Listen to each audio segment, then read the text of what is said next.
আসসালামু আলাইকুম ওয়া রাহমাতুল্লাহি ওয়া বারাকাতুহু। আলহামদুলিল্লাহ, আজকে আমরা এমনই একটি আমলের কথা বলবো, বলার চেষ্টা করব। আল্লাহ পাক রব্বুল আলামিন যদি তৌফিক দান করে, এমনই একটি আমল আমরা যদি নিয়মিত করতে পারি, আল্লাহ পাক রব্বুল আলামিন সূরা নূরে বলেছেন,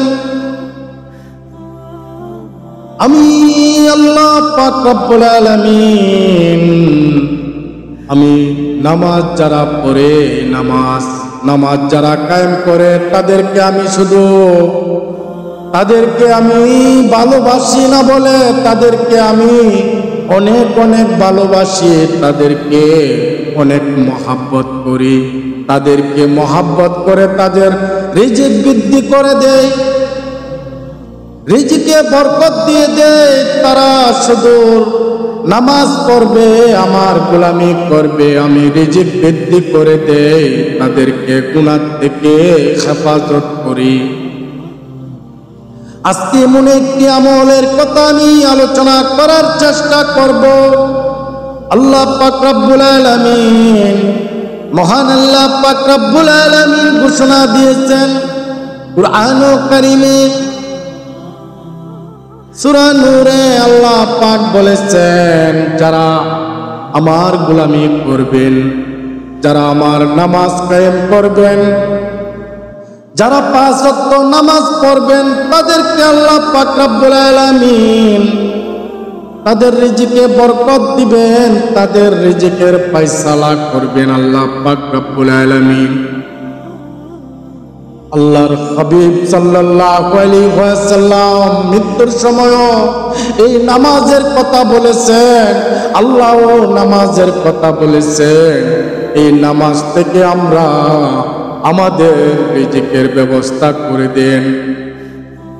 নামাজ শুধু আমাদের জন্য ফরজ নয়, নামাজ আমাদের জন্য অনেক বড় একটি সম্পদ। আল্লাহ পাক রব্বুল আলামিন আল্লাহর হাবিবের সঙ্গে সাক্ষাৎ করে হাদিয়া দিয়েছেন। এই হাদিয়া দিয়েছেন উম্মতের নাজাতের জন্য, উম্মতের নাজাতের ফয়সালার জন্য। উম্মতকে একটি দান করেছেন, রহমত বরকত দিয়েছেন এই আল্লাহ পাকের এই নামাজ যদি আমরা সঠিকভাবে পড়তে পারি, আল্লাহ পাক রব্বুল আলামিন আমাদেরকে এই নামাজের মাধ্যমে আল্লাহ যদি খুশি হয়ে যান, আমাকে আপনাকে ক্ষমা করে দিতে পারেন। আল্লাহর যদি দয়া হয়ে যায়, এই নামাজ আল্লাহর হাবিব সাল্লাল্লাহু আলাইহি ওয়াসাল্লাম মৃত্যুর সময়, কঠিন সময় হাসান হুসাইনের কথা বলেন নাই, কলিজার টুকরা মা ফাতেমার কথা বলেন নাই, আলী রাদিয়াল্লাহু তাআলা আনহুর কথা বলেন নাই। উম্মতের চিন্তা করে বলছেন, উম্মতেরা যেন নামাজ ছেড়ে না দেয়, উম্মতেরা যেন নামাজ পড়ে। নামাজ আল্লাহ পাক রব্বুল আলামিন এই নামাজের মাধ্যমে আমাদেরকে সুখ শান্তি এবং সব কিছু দিয়ে থাকেন। আল্লাহ খুশি হোক, আল্লাহ খুশি তো দুনিয়ার সব কিছু খুশি, আল্লাহ খুশি তো দুনিয়ার সব মাখলুকাত আপনার উপরে খুশি হয়ে যাবেন ইনশাআল্লাহ। আল্লাহ যেন আমাদের প্রত্যেককে 5 ওয়াক্ত নামাজ পড়ার তৌফিক দান করেন, আমিন।